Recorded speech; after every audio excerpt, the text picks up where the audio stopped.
Welcome to the Creator Studio Weekly webinar. Today we're going to be doing a demo of ManageEngine ticket approvals. Tune in next week for Coupa purchase request approvals.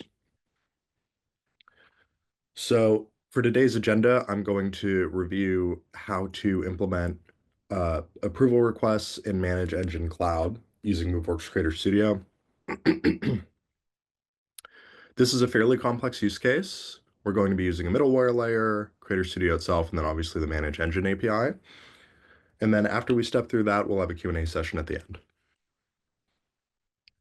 So let's talk about doing request approvals in ManageEngine. The first thing we want to do, as with every Creator Studio use case, is mock up what we want and expect this conversation to look like from an end user's perspective. So what would this flow look like? On the ManageEngine side, or the ITSM side in general, we're going to have some request that requires the approval of some individual. In this case, we have ManageEngine, and rather than using a native workflow,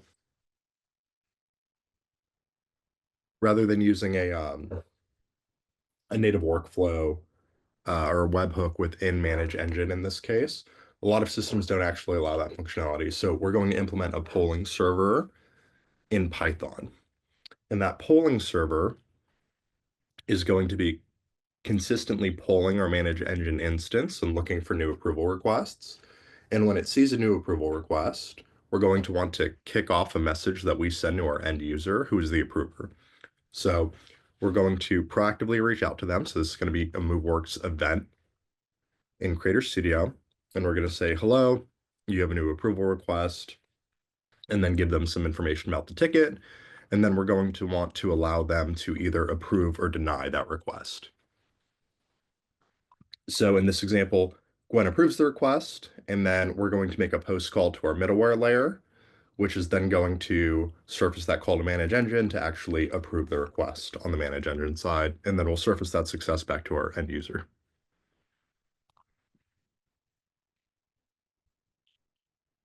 So this is a high-level architecture diagram of what this process looks like end to end. So we're going to have our Python script. It's going to be sitting on a server, and it's going to constantly be polling this ManageEngine instance. In ManageEngine, when a new approval is created, we will poll it after a polling interval, and then we will process all of the related fields on that request as required by the API. And then we're going to send an event notification to the approver that we see in that JSON object. So once we pull that information and get it back, we're going to take that event or approval, process it, and then send an event notification into Moveworks. So that's that first portion here where we reach out to Gwen and tell her that she has a new approval request. From there, we give Gwen the option to respond by either approving or denying it. This is a follow-up path, and that's what makes this an event-triggered path, because we have some follow-up API calls that we need to make after we send that initial notification. So after Gwen either approves or rejects, we're going to then process that in our Python script. So we have our server. Our server can handle incoming API requests based on the data that we surface to it. And then it will propagate those API requests into ManageEngine to actually submit or reject the approval. So the important thing to take away here is we can develop our own intermediary layer between Moveworks Creator Studio and whatever our target system is. And we can manipulate our middle layer as needed to be able to provide us the functionality that we would want to be able to have in Moveworks in relation to whatever our destination system is.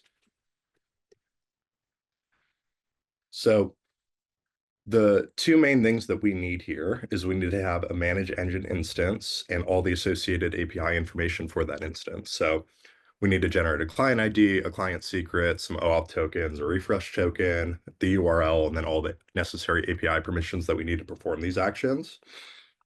And then we need to develop a middleware layer that can perform these tasks. It needs to be able to poll the system consistently to see if there's new approvals. It needs to be able to send a Creator Studio event notification to the approver when a new approval is generated. And then it needs to be able to process the decision of the approver and push that decision back to ManageEngine so that they can officially approve or deny the request. So let's step into the demo. So first things first, I have my ManageEngine instance here. I have the APIs that I'm going to need to interact with. So this is the API call for sending a notification. This is the API call for rejecting an approval. And this is the API call for accepting an approval. So we have to understand how the ManageEngine API works so that we can properly engage with it and make the modifications that we need to in our middleware layer. So based on this API, there's some variables that we need to make sure that we're capturing. The request ID, the approval level ID, because we can have a layered approvals in ManageEngine, and also the ID of the approval itself, and then we'll have some action, either approve or reject. And then for this particular use case, all the code that I'm going to be showing does exist on our docs site. So please check out our plugin resource for ManageEngine Notify on ticket approvals. It includes all of the API calls as well as the Python code that we're going to be looking at today. Let me move over to my coding environment. So here in VS Code, we have our Python poller. So in this environment, I have created an application that has all my ManageEngine information. It has all the information I need related to Moveworks. So that is my event ID for my event, as well as my event API key. I can get those by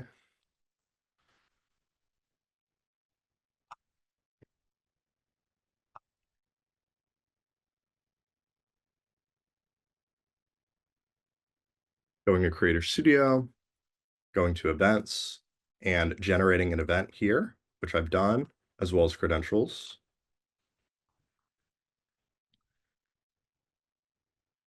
When we need to send a notification, we're going to need to grab this event ID, and we're also going to need the API key that we generate in the credentials section. So I've already done that here, and I've saved that into my environment variables.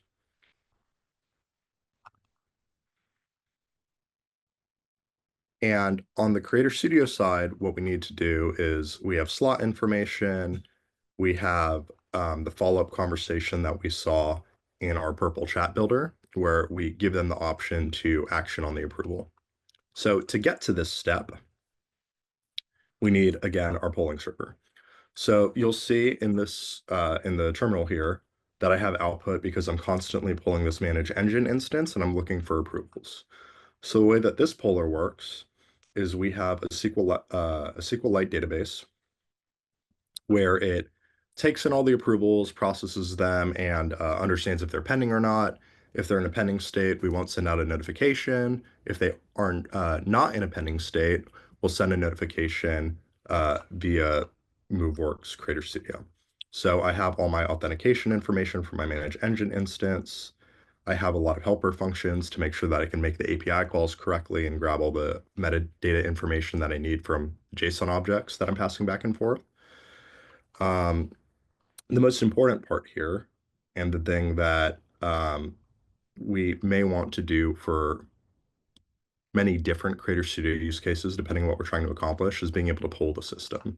So in this case, we have a fast API instance.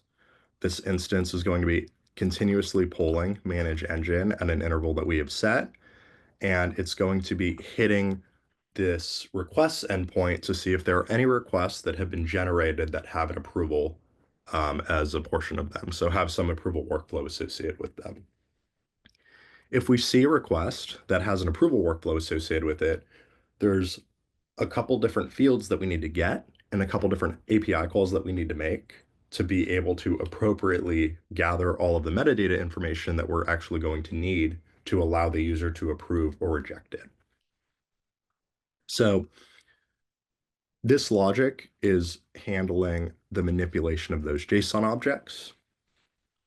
And when we see an approval that we have not sent a notification for, we're going to then send it. So this is our API call to Moveworks using our event ID and our API token.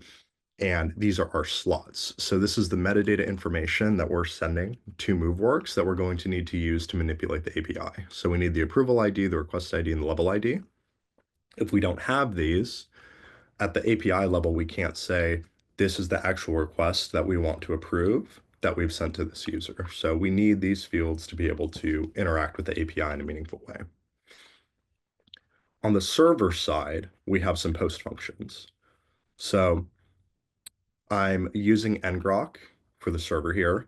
So ngrok in this case will forward API calls to this application, to these defined endpoints, and then these endpoints are abstraction of the ManageEngine API. So they'll call ManageEngine directly, make the modifications, and return the status code, which will then be surfaced into Moveworks. So because the API call chain for ManageEngine is fairly long and complex, we've reduced it down here to just being an approvals endpoint, which will either approve or reject with just the necessary fields that the ManageEngine API requires. So at the highest level, what we need here is we need to pull the instance, we need to be able to make API calls back to the system, and we need to be able to make API calls back to this server. So the puller, the uh, intermediary layer between our endpoint system and Moveworks. So for an example of what this should look like, I have an ngrok server. I have this endpoint that I've created. So this is that post function that I've created, and then I can make a call to this. So all that we need now is to generate a new approval. And then once that approval is generated, we can capture these fields, send the notification, and then make the appropriate API call. And then this is just an abstraction of this approve request endpoint. So this is the direct call to ManageEngine and what it looks like. As you can see, we're using all these fields. We just abstract away some of the less necessary portions of this, and it makes it more extensible.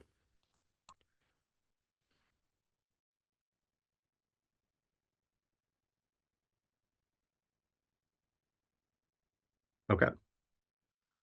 So we have our polling server, we have our forwarding through ngrok.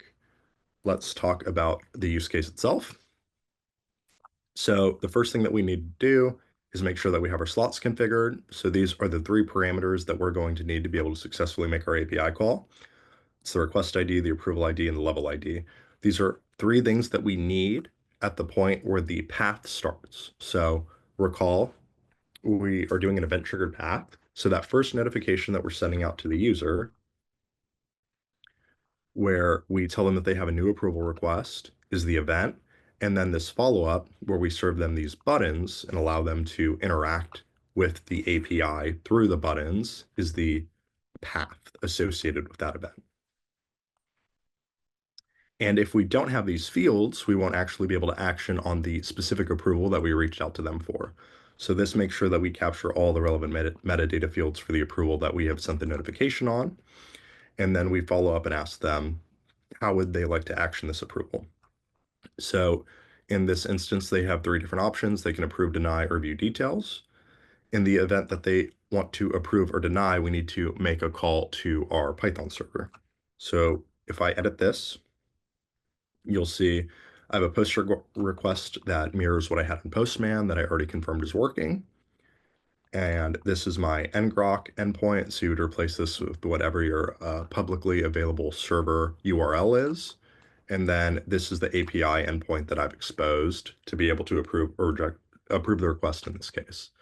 And then these are the slots that I need to be able to make sure that the API call is taken on the appropriate object in ManageEngine. So with all that together, we have an end-to-end flow.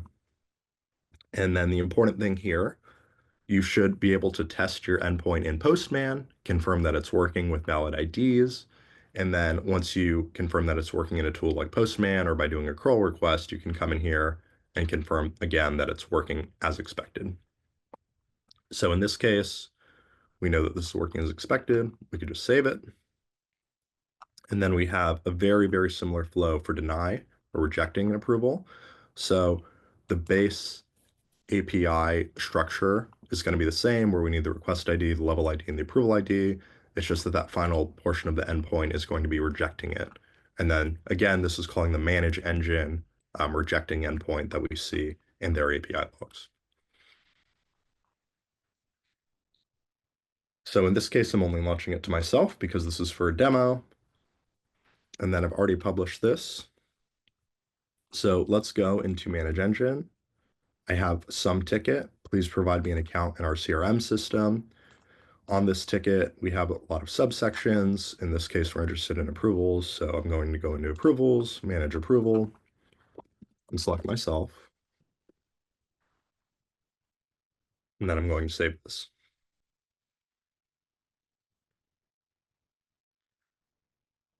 And we have our polling server.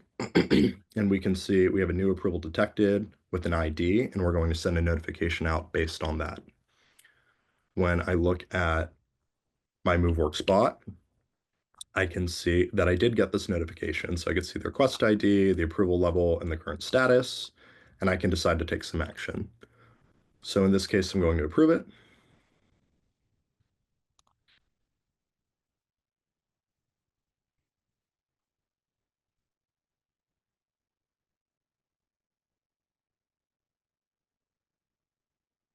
I've gone ahead and taken care of your request. So what we expect to see here is a post request. So I'm going to kill the server at this point. So what we see here is the call to our API. So this is the call to our approvals endpoint here. So again, we made a call to the ngrok server. The ngrok server is forwarding this to our app where we have this exposed endpoint that we're able to reach. So we've posted all of the required information here. So that's the request ID, the level ID, and then the approval ID itself. And we've gone to 200 OK, which means that we expect that the record was updated. That's why Moveworks told us that it has taken care of the request in the actual conversation. So if I go into ManageEngine now and I refresh this page, we can see that the status of this is approved. So end to end, what we built here is a system that allows us to pull asynchronously and continuously some endpoint for changes. And when we see a change that we want to take an action on, we will then send a notification to an end user, and then the end user can interact with that notification to then directly interact with our application to change or update information in our endpoint system, which in this case is ManageEngine. So very powerful stuff. And in the abstract sense, this three-layer interaction between an endpoint system or a set of endpoint systems, your middleware layer and server that likely will sit behind your firewall, and Creator Studio is really a recipe to be able to complete a lot of very powerful workflows.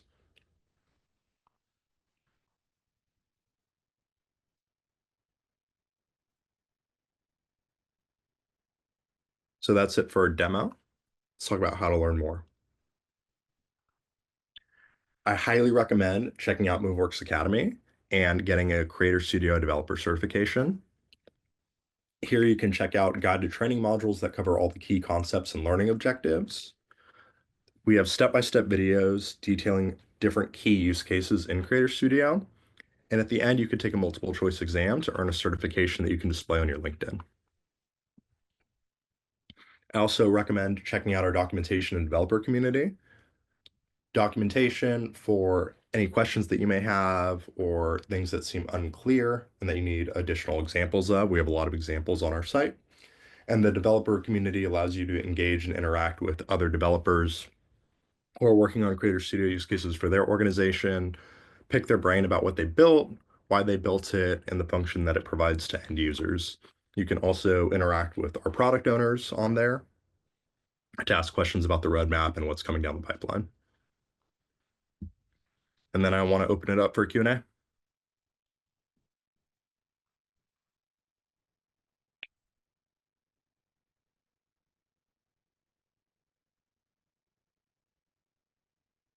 Yes, Trey. Sorry, it doesn't let me do the Q&A very well, but I was curious if there was a way to like send a comment basically on approve or deny. Is that like a straightforward thing to do or not really? Send a comment. Yeah, like on the, deny action if you wanted to add a comment that gets sent with the denial. Currently, there is not a great way to do this that I'm aware of, but we do have something coming down the pipeline that will allow for more customizable error handling and messages that surface to the end user. Okay, okay. Thank you. Absolutely. Anything else? Looks like David has some questions maybe.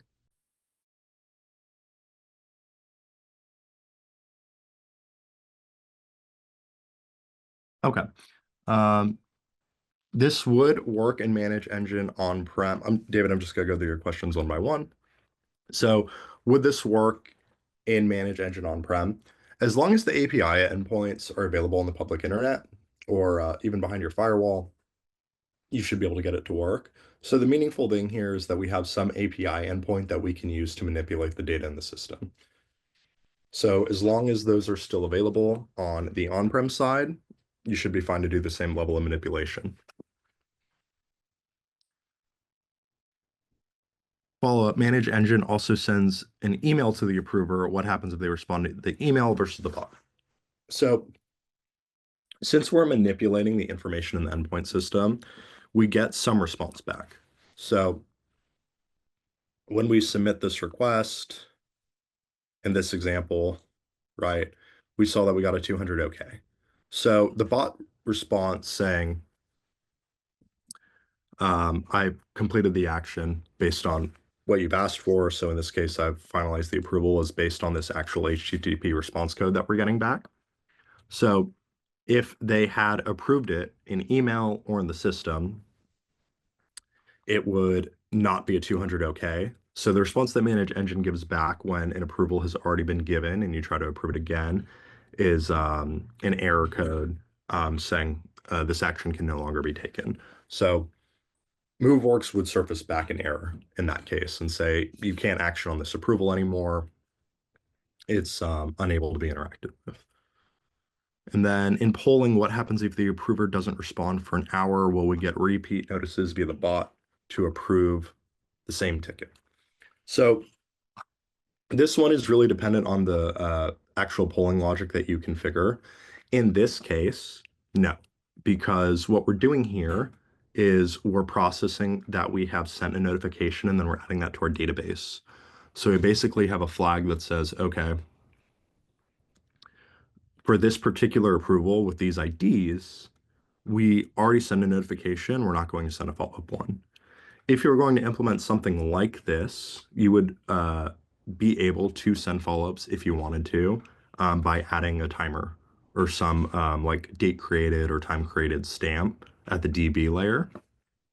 And then you could say, okay, this might have been a pending approval with the notification that we sent out, but after 24 hours or 48 hours, I want it to send a follow-up notification if there's been no action on it. So that all happens at this middleware layer. And since this is just Python code or JavaScript code, whatever code your developers are more comfortable with, you can manipulate it as you see fit. And the logic here can get pretty complex. So in this case, we're just using SQLite, but you could have like a full SQL database.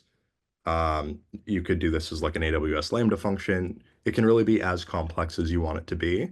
The only thing is just making sure that we send that notification via Creator Studio, and we can then process the follow-up responses via some existing API endpoints that we've made available. Yeah, absolutely.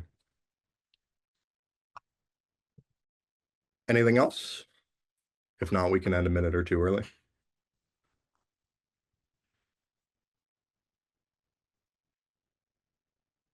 All right. Well, thank you for your time, and please tune in next week.